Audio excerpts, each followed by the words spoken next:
You're listening to the Naked Pravda. This is a relatively new show from Medusa, our first English-language podcast, so please don't be shy about recommending us to your friends and leave a review on Apple Podcasts or wherever you're tuning in. The Naked Pravda.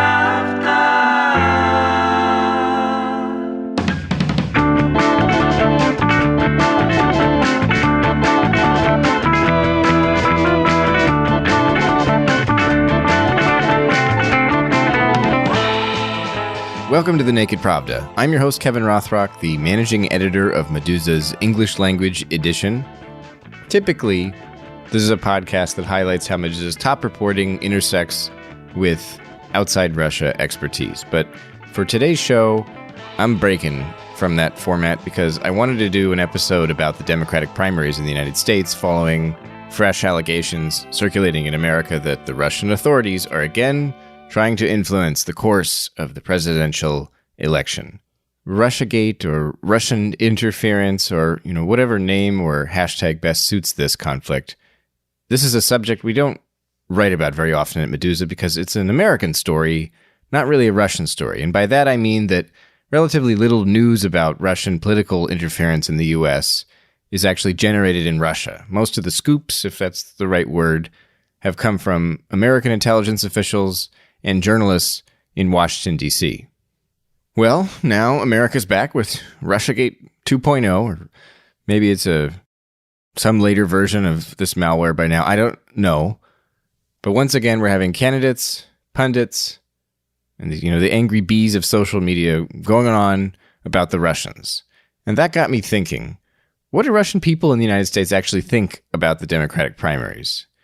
Now, I'm not a sociologist. I can't order a survey of all Russians living in the U.S., and honestly, I don't want a bunch of numbers in a poll. What I would like is to hear directly from a few Russian people in America about how they see things. So I talked to some, and that's going to be today's show. 7 Russian people leaning into a microphone and describing their thoughts and feelings about the U.S. Democratic primaries. The conversations here are not representative of anything larger than the individuals speaking. To select these guests, I adopted the thoroughly unscientific methodology of turning to Russians in the U.S. whom I already knew and asking them to put me in touch with Russians in America that I didn't already know. And I was naturally limited to the people who were willing to talk. And that was not everybody. And it turns out that all of these individuals are either registered Democrats or left-leaning people, which means that this is a limited audience, obviously. Now, if that sounds like a pointless exercise, you should probably turn off this podcast on your phone or your web browser right now and just come back next week when we've returned to usual. But before you go, if you haven't left already, I will tell you that I think the conversations I had with these 7 individuals were extremely interesting, if only because Americans have done so much talking about the Russians for the past 4 years, while very seldom listening to Russian people.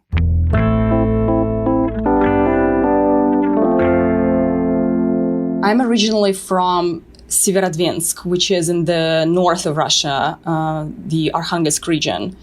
I've been living in the U.S. for 6-7 years total. That's Katya. She lives in Boston now, and she's a registered Democrat. Since getting American citizenship, this will be the first primaries and the first presidential election in which she can vote. This is very exciting for me because before that, I felt that I wanted to participate, but I was not able to actually go and cast my vote. So this is a very different experience. And I really feel empowered, and I try to be more attentive to what is happening. When I asked Katya if she's picked a candidate yet, she said healthcare is the biggest issue driving her decision. It's no wonder. She has a toddler now, and she works full-time. I've been sympathetic towards Sanders and Elizabeth Warren because the issue of healthcare is very important for me. So I really believe in universal healthcare. I spoke to somebody else from Russia named Olga, who told me that she's committed most of all to supporting another woman in this presidential election. From the beginning, I've been mostly focused on female candidates. So I was paying attention to Kamala Harris since she was Californian, and I was interested in her, but also Elizabeth Warren from the very beginning. Olga came to the United States in 1996 to go to college, and she bounced around for several years afterward before finally landing in San Francisco, which, incidentally, is where I grew up. I came to the States in 96 for college, and I landed in Rochester, New York, and I got my degree and then got a job here after that.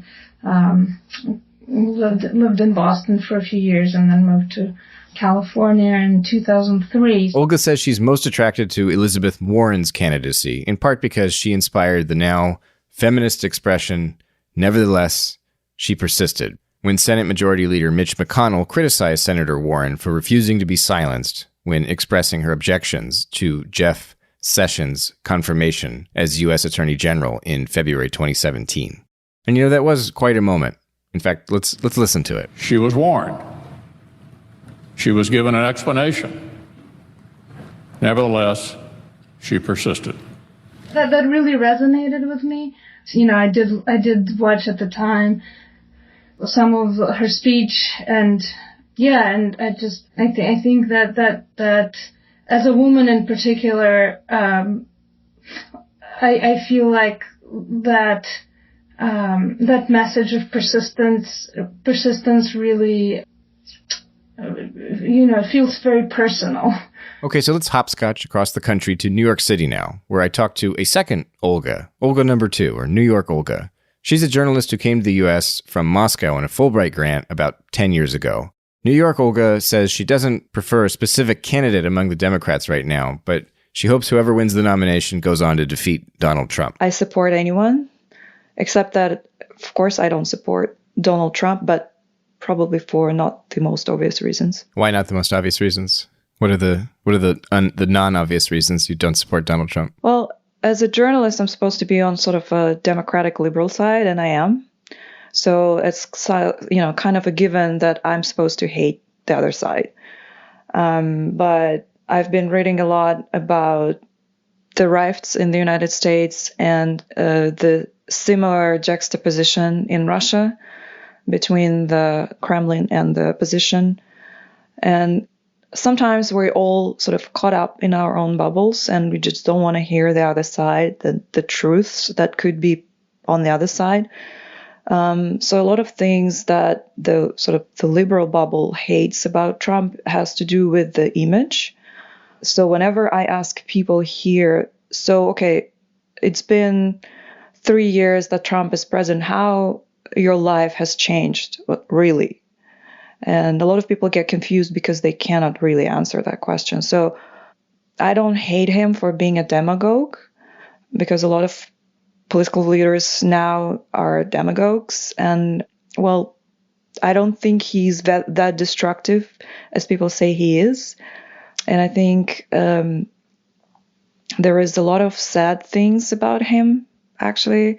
A bit to the south, I spoke to another Russian journalist, this one named Karina, who now lives in the capital. I live in Washington, D.C., where I came to in 2015 from Moscow, where I'd lived all my life before that.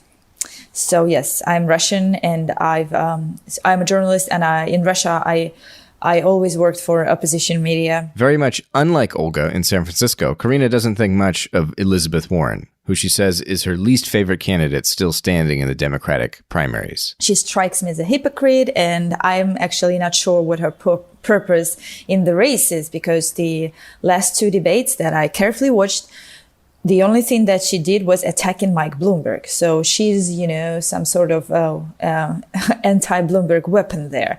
I'm not sure why she's doing that and why she chose to do that, because her major rival is not Mike Bloomberg, I reckon. It's Bernie Sanders. So if not Warren or Sanders, who does Karina like in this race? I like Bloomberg because he, I think, has the best chance to beat Trump. Pete I like because he's young, he's gay, and, that's basically, gay, not that, so because I think that a gay president would raise the level of tolerance in this country, which is great. And he's young. That's the first thing that I like about him. Because I don't think that people in their late 70s should decide, honestly, country's destiny. It's just not, it's not right. Also, I like Joe Biden. I mean, I don't think he's a bad man. I don't think he's a bad politician, but unfortunately, Joe Biden doesn't seem like the one who could get the nomination at all. That's the problem. How do you reconcile liking Pete because he's young, but also liking Bloomberg and Biden, who are, very old? I like Bloomberg because I think he has the best chance to beat Trump. I like his agenda, and I actually liked his presentation at the debates in Charleston. Unlike all other candidates, Bloomberg was very sharp. He was very precise. Karina isn't the only Russian living in Washington, D.C. I spoke to. Vitaly was born in Soviet Belarus, and he came to the U.S. about a decade ago, a couple of years after witnessing a speech by Barack Obama that convinced him to get involved in American politics. I come to Berlin as so many of my countrymen have come before. Although tonight I speak to you not as a candidate for president, but as a citizen. A proud citizen of the United States and a fellow citizen of the world. The reason is quite simple, is Barack Obama. At the time of 2008, he was, as you remember, campaigning he was running for presidency. And one of his first, or the first trip abroad from his campaign used to be Berlin. And at this time, I was working on my PhD in Berlin and studying in Berlin. So I met I was one of this over a million big crowd of people standing and listening to Obama. By the way, didn't speak English back then, didn't really understand, but I felt the burn, you would say, or like I caught the fire of his speech, and that's how I, for the first time, realized I want to be involved in politics. Vitaly says he's worked with several U.S. politicians, and he supported Bernie Sanders' presidential campaign for years now, all of which he says is partly informed by the shock he experienced when moving to the U.S. and witnessing the lack of paid time off for new parents. I was quite surprised when I moved to the richest country on earth for the first time as an immigrant. I was quite surprised that my pregnant wife at this time did not have a single day of maternity leave paid, while you have in Germany almost 3 years fully paid maternity leave for women.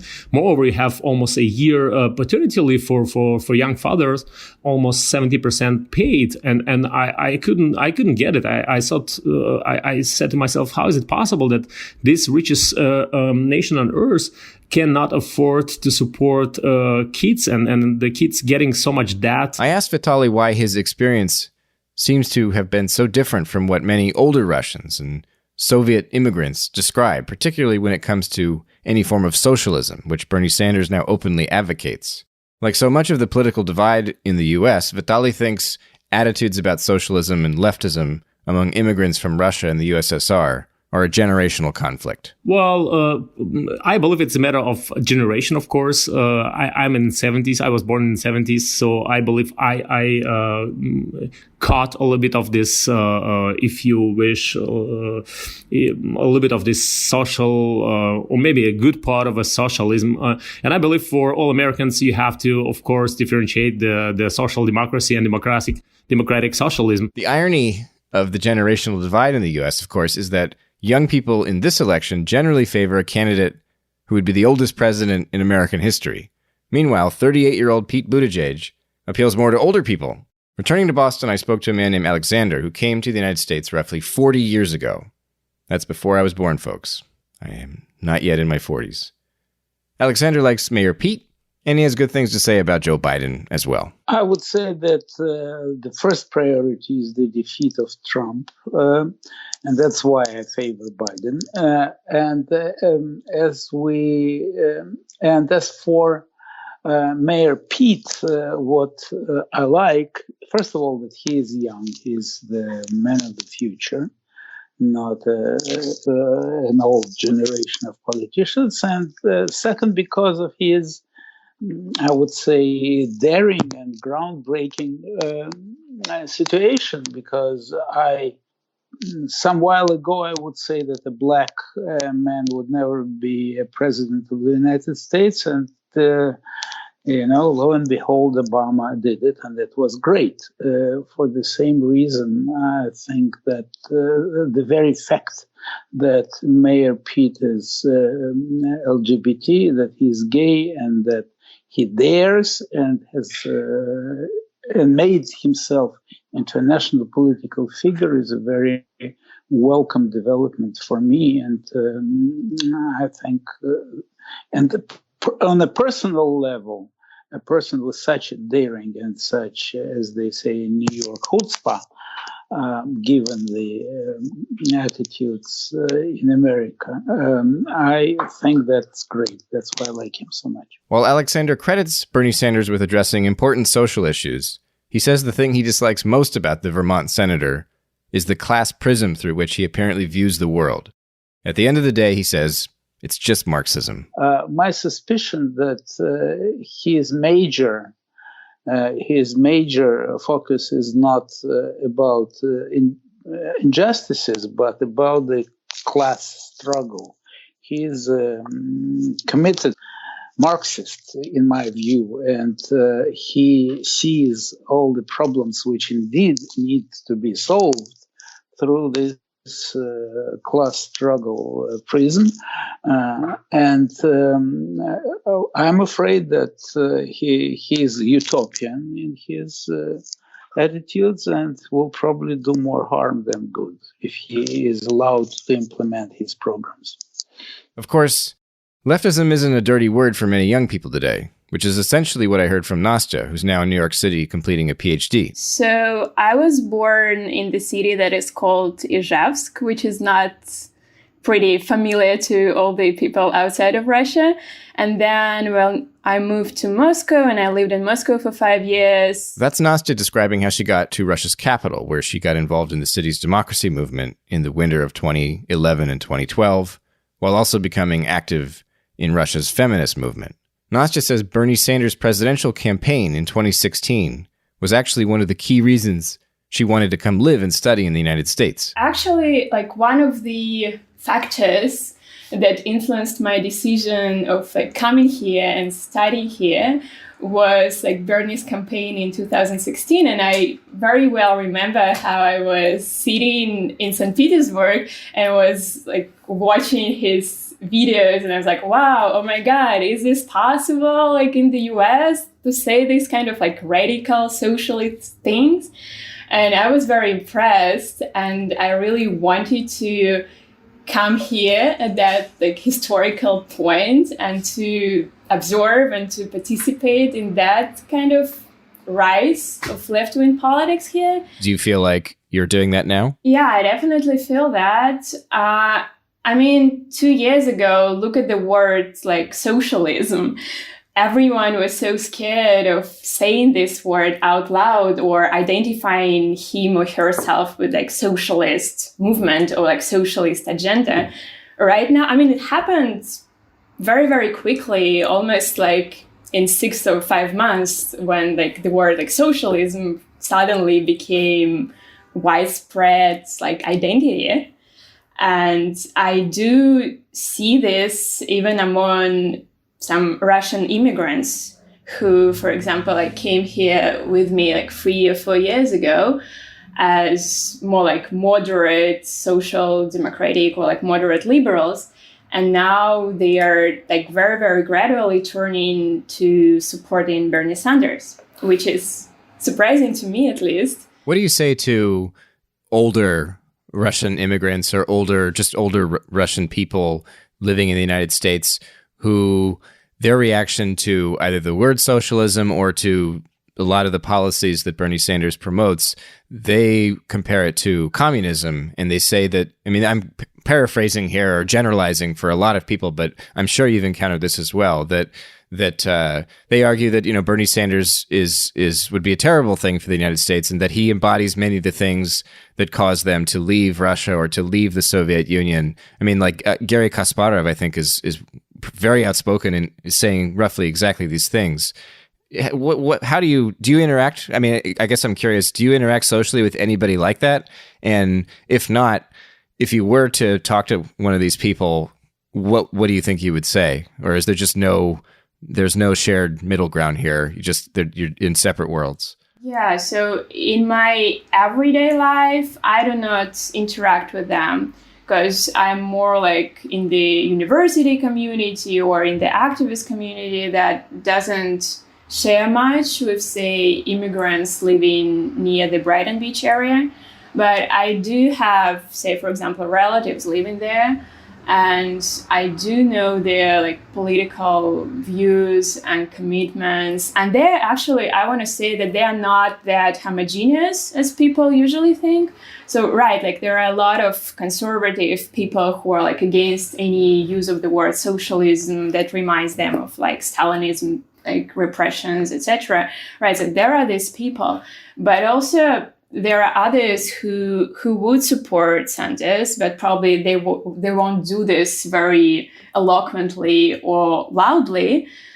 But they would say stand for like free medicine and free education. Back in San Francisco, Olga says she regularly encounters the pitfalls of the generational divide when discussing U.S. politics with her parents, who still live in Russia. I hesitate to talk to them about this anymore.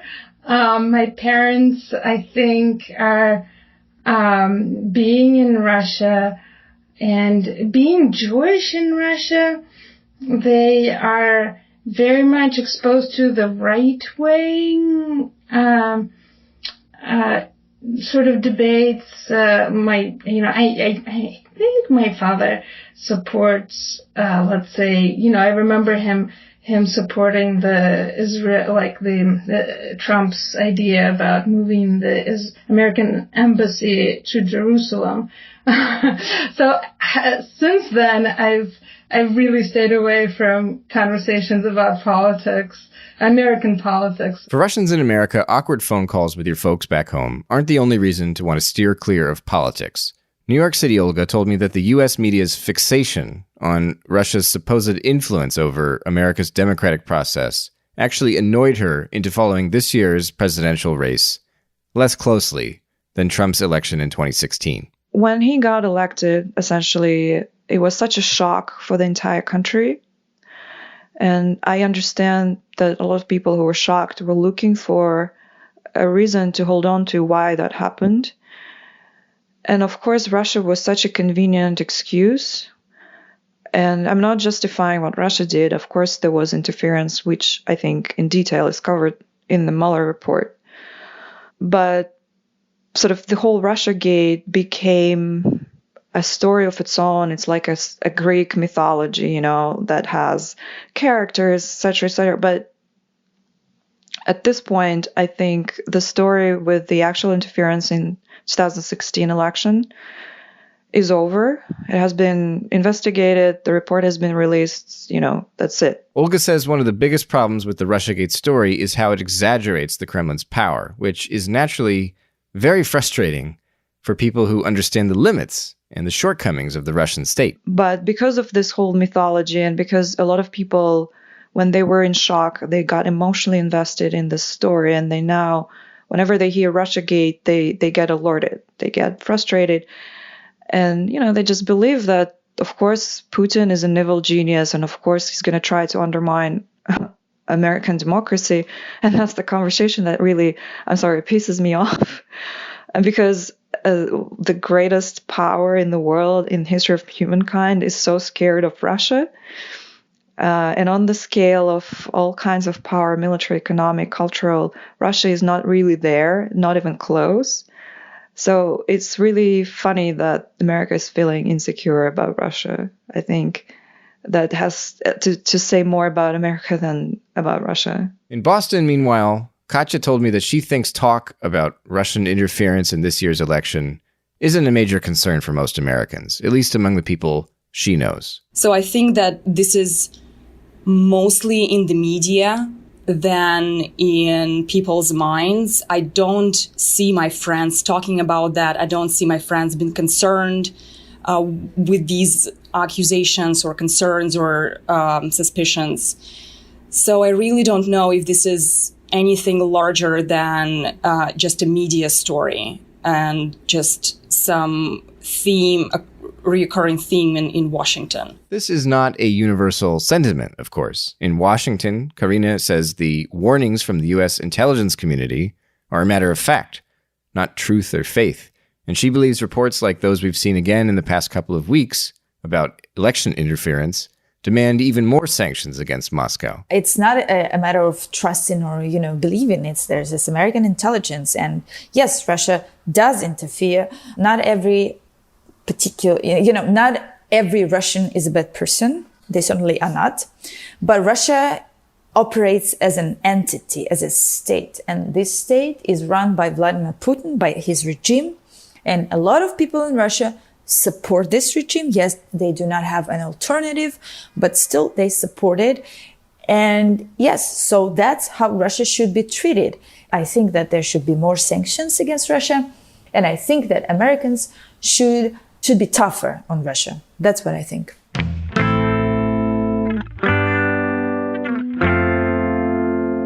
You've been listening to The Naked Pravda, a podcast from Meduza. On today's show, we heard from 7 Russians living in the United States about their views concerning the Democratic primaries, where recent allegations of Russian election interference have started circulating once again. On future episodes of this show, we'll be discussing queer Russian language science fiction and a bombshell web documentary about Russia's HIV and AIDS epidemic. The Naked Pravda is a podcast from Meduza, our first English language show, and I hope you'll recommend us to your friends and leave a review on Apple Podcasts or wherever you're tuning in to help put this program in front of more people. Thank you for listening, and come back soon.